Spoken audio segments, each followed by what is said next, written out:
Hello everyone, welcome to মাস্টারদের classroom.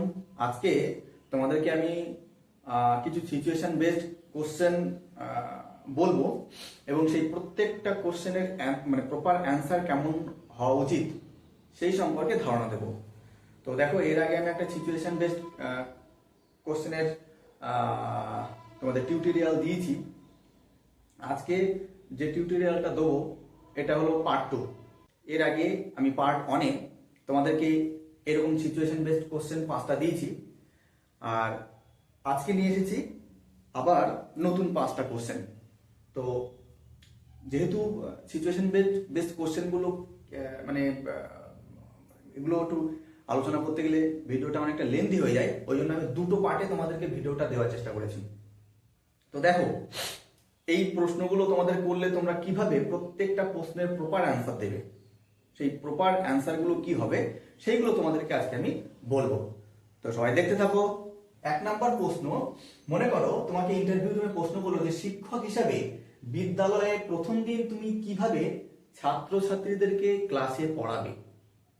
ধরো তুমি চাকরি পেয়ে গেলে, অবশ্যই পাবে। তো চাকরি পাওয়ার পর তুমি প্রথম দিন বিদ্যালয়ে গিয়ে কিভাবে ছেলে মেয়েদেরকে ক্লাস নেবে সেইটা তোমাকে বর্ণনা করতে বললো। তাহলে তুমি কি বলবে? শিক্ষক হিসেবে প্রথম দিনের ক্লাসটা তুমি কিভাবে নেবে, তুমি কি বলবে? ভাবো, ভেবেছো? এবার আমার অ্যান্সারটা শোনো, তোমার সঙ্গে মেলাও। তুমি বলবে যে স্যার, প্রথম দিন ক্লাসে গিয়েই, যেহেতু আমি ওই দিন প্রথম ওদের ক্লাস নিচ্ছি, তো ওদের সঙ্গে আমি একটা ভাব বিনিময় করব, একটা আলাপচারিতা করব, আমার পরিচয় তাদেরকে দেব এবং তাদের প্রত্যেকের কাছ থেকে সম্ভব হলে আমি পরিচয়টা অবশ্যই শুনব। এতে ছাত্রছাত্রী এবং টিচারের মধ্যে একটা সম্পর্ক তৈরি হয়। এই সম্পর্ক থেকে আমি আমার পরের পাঠ্যে চলে যাব এবং চেষ্টা করব পাঠ্যটা যতটা সম্ভব হয় মজার ছলে তাদেরকে পড়ানোর, যাতে তারা ক্লাসটাকে খুব সুন্দরভাবে উপভোগ করতে পারে এবং পড়ার বিষয়টা মনে তাদের গেঁথে নিতে পারে। বুঝতে পারলে? এইভাবেই তুমি প্রশ্নের উত্তরটা দিয়ে দেবে। কোশ্চেন নাম্বার 2, দ্বিতীয় প্রশ্ন, তোমাকে ধরো বললো বিদ্যালয়ের দরজা জানলাগুলোকে তুমি কিভাবে শিক্ষণের কাজে ব্যবহার করবে। হতেই পারে ইন্টারভিউ রুমে এরকম প্রশ্ন তোমাকে করতেই পারে যে বিদ্যালয়ের দরজা জানলাগুলোকে তুমি কিভাবে ওদের শিক্ষণের কাজে ব্যবহার করবে। ভাবনা চিন্তা করো, ঠিক আছে? দেখো উত্তরটা কিভাবে দিলে সব থেকে প্রপার হবে। তো অ্যাপ্রোপ্রিয়েট অ্যান্সারটা তুমি এইভাবেই দেবে। বলবে যে স্যার, বিদ্যালয়ের দরজা জানলাগুলোকে শুধুমাত্র আমি একটি দৃষ্টিভঙ্গিতে তাদেরকে শিক্ষণের কাজে ব্যবহার করতে শেখাবো না। এই দরজা জানলাগুলোকে আমি বিভিন্ন দৃষ্টিকোণ থেকে তাদেরকে শিক্ষণের কাজে ব্যবহার করতে শেখাবো। যদি আমার সেটা অঙ্কের ক্লাস হয় এবং যদি আমি তাদেরকে আয়তক্ষেত্র বর্গক্ষেত্রের ধারণা দেই বা আয়তক্ষেত্র বর্গক্ষেত্রের ক্লাস করাই, তাহলে তাদেরকে আয়তক্ষেত্রের উদাহরণ হিসেবে দরজা দেখাবো এবং বর্গক্ষেত্রের উদাহরণ হিসাবে আমি জানলাটাকে দেখিয়ে তাদেরকে বলবো যে এটা বর্গক্ষেত্র, এটা আয়তক্ষেত্র। বোঝা গেল? আর যদি আমার সেই ক্লাসটা পরিবেশের ক্লাস হয়, তাহলে এখানে আমি তাদেরকে শেখাবো যে পরিবেশ থেকে আমরা কি কি পাই এবং তার মধ্যে একটা উপাদান হলো কাঠ। এই কাঠকে আমরা আমাদের দৈনন্দিন কাজে কিভাবে ব্যবহার করি, আমাদের গৃহসজ্জার কাজে কিভাবে ব্যবহার করি। এবং যদি এই ক্লাসটা আমার পরিবেশ বা অঙ্ক ছাড়া অন্য কোনো বিষয়ের উপরে হয় এবং আমি যদি তাদের সামাজিক নিরাপত্তার দিক সম্পর্কে ধারণা প্রদান করি, তাহলে সেক্ষেত্রে আমি তাদেরকে বোঝাবো যে দরজা এবং জানালা না থাকলে কিভাবে আমরা অনিরাপদ অবস্থায় থাকি। দরজা জানালা না থাকলে আমাদের বাড়িঘর কিভাবে একদম পুরো নিরাপদহীন অবস্থায় থাকে। তো প্রত্যেকটা বাড়িঘরের নিরাপত্তার জন্য দরজা এবং জানালা কিভাবে কেন দরকার তার গুরুত্ব সম্পর্কে ওদেরকে বোঝাবো। এবার যদি এই ক্লাসটা আমার স্বাস্থ্য এবং শরীর শিক্ষার বিষয়ের উপরে হয়, তাহলে আমি তাদেরকে বলবো যে আমাদের প্রত্যেকের শরীর সুস্থ রাখার জন্য কি করি না, আমরা প্রত্যেক দিন ঘুম থেকে ওঠার পর ব্যায়াম করি, আমরা পরিমিত সুষম খাবার খাই, জল খাই, এবং এর পাশাপাশি আমাদের যে ঘরের পরিবেশ, এই পরিবেশটাও কিন্তু ভালো রাখা উচিত। তো ঘরের পরিবেশ ভালো রাখতে গেলে যে সমস্ত উপাদানগুলো আমাদের খুবই দরকার বা প্রয়োজন, তার মধ্যে একটা হলো কি না জানালা বা দরজা। এইগুলো যদি না থাকে তো প্রতিনিয়ত বাইরের বৃষ্টির সময় বৃষ্টি, ঝড়ের সময় ঝড়, বাইরের ধুলবালি সব ঘরের ভিতরে চলে আসবে, ঘরের পরিবেশটা নষ্ট হবে, আমাদের স্বাস্থ্য খারাপ হবে। তাহলে স্বাস্থ্য ক্লাসে আমরা কিভাবে ব্যবহার করতে পারি সেটাও সেই সম্পর্কে আমাদেরকে ধারণা দিলাম। নিরাপত্তার কাজে কিভাবে ব্যবহার করতে পারি সেই সম্পর্কে ধারণা দিলাম।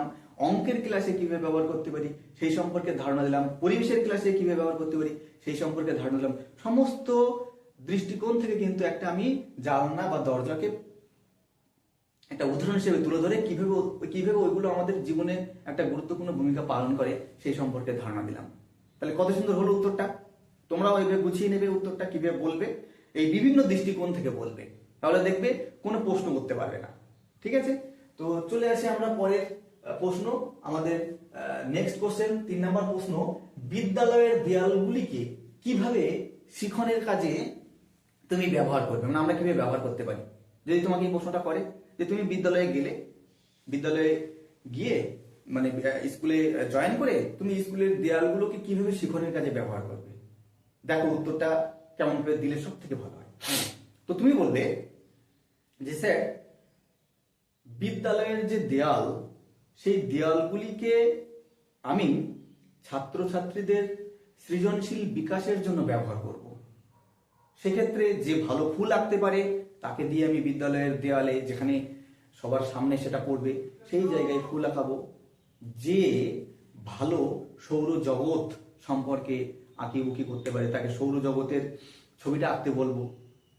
যে ভালো, যার হাতের লেখা খুব সুন্দর এবং সুন্দর করে গুছিয়ে মাত্রাহীন বর্ণ, মাত্রাযুক্ত বর্ণ লিখতে পারে, তাকে সেই একটা দেয়ালে তাকে সেগুলো লিখতে বলবো।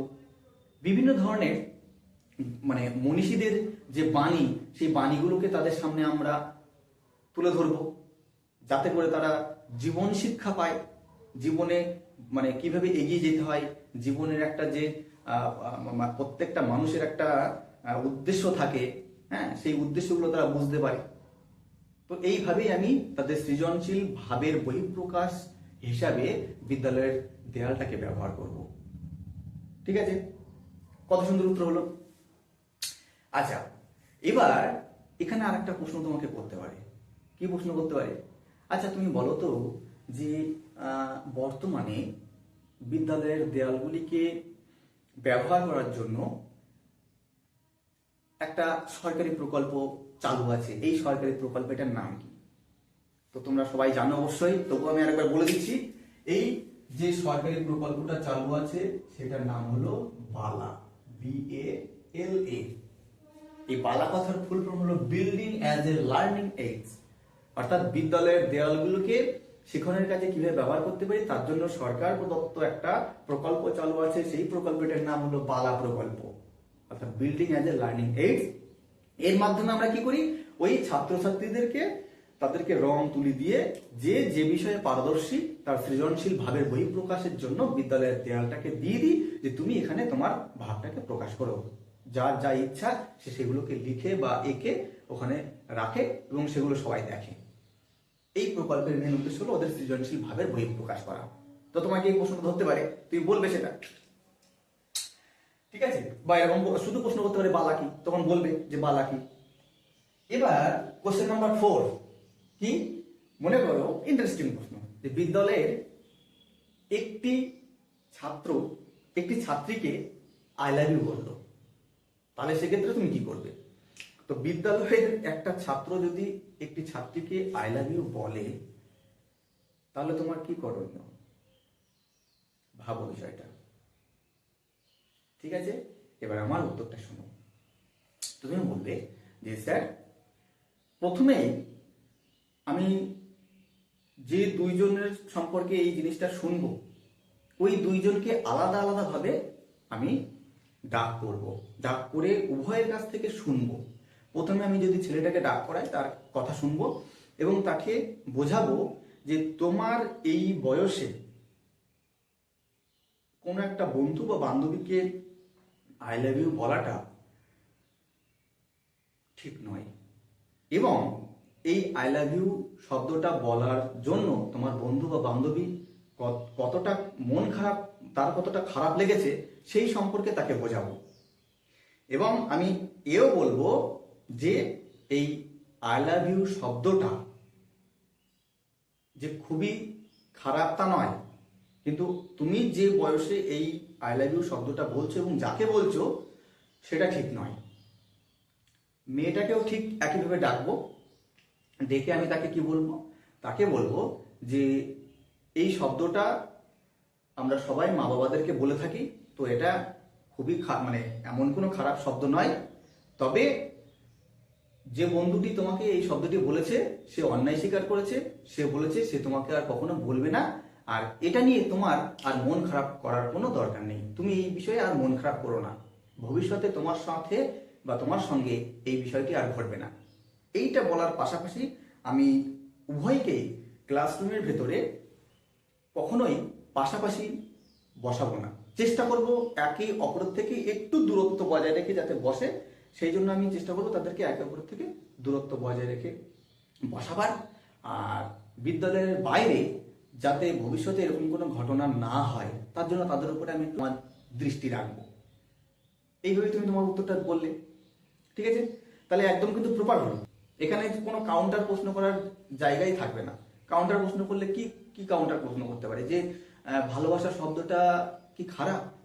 আমি তো ওদেরকে বলেছি যে ভালোবাসা শব্দটা খারাপ নয়, কারণ আমরা মা বাবাদের বলি, সেটাও বলেছি, তাই না? তাহলে এক্ষেত্রে কিন্তু আমরা তাদের মনে এই ধারণা দিলাম না যে ভালোবাসা এই শব্দটা খারাপ, তাদেরকে বুঝিয়ে দিলাম যে এই শব্দটা ভালো শব্দ, কিন্তু তোমরা যে বয়সে বলছো এই বয়সে এই শব্দটা মানায় না, বা এই শব্দটা বন্ধু বান্ধবীদেরকে বলতে নেই, তাতে করে তারা খারাপ মনে করবে তোমাকে।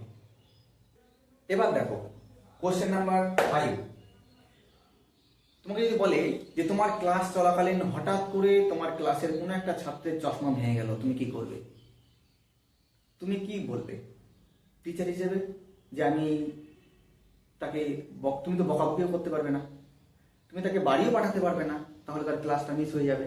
আবার তুমি তাকে বাইরেও বসতে বলতে পারবে না, কারণ ওই একই ব্যাপার, ক্লাস মিস হয়ে যাবে।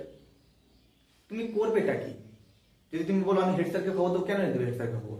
ক্লাস ম্যানেজমেন্ট সম্পর্কে তোমার কোনো দায়িত্ব নেই, সবই হেড স্যার করবে। তুমি কি করবে ওই পরিস্থিতিতে? তার চশমা হয়ে গেল, এটা কিন্তু একটা খুব সুন্দর উত্তর দিতে হবে।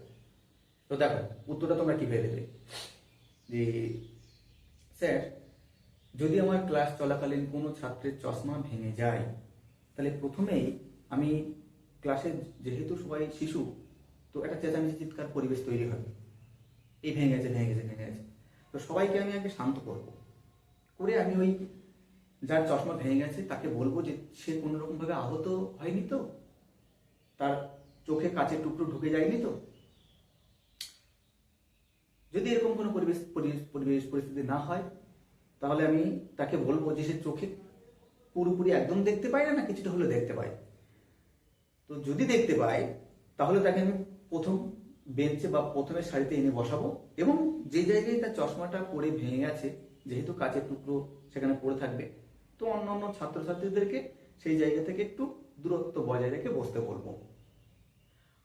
আর এর পাশাপাশি আমি যদি সে দেখি যে কিছুটা হলেও চোখে দেখতে পায়, তাহলে আমি বোর্ড ওয়াক করব, এবং বোর্ড ওয়াক করার পাশাপাশি আমার গলার স্বরটাকে একটু বাড়িয়ে যাতে ওই দিনের ওই সময়ের পাঠ্য বিষয়টা তার কানে সঠিকভাবে পৌঁছায় তার ব্যবস্থা করে দেবো, দিয়ে ওই ক্লাসটাকে আমি সম্পূর্ণ করব। তারপরে ক্লাস শেষ হয়ে গেলে চশমাটা যেখানে ভেঙেছে সেই ভাঙা জায়গাটা পরিষ্কার করার জন্য, এবং ও যাতে আবার একটা নতুন চশমা পায় তার জন্য কি করব, হেড স্যারকে প্রথম খবর দেব, তারপরে ওর গার্জিয়ানকে আমি একটা খবর পাঠাবো। বুঝে গেল? ব্যাস, আজকে এই পর্যন্তই। দেখা হবে নেক্সট কোনো ভিডিওতে। সবাই ভালো থাকবে। টাটা।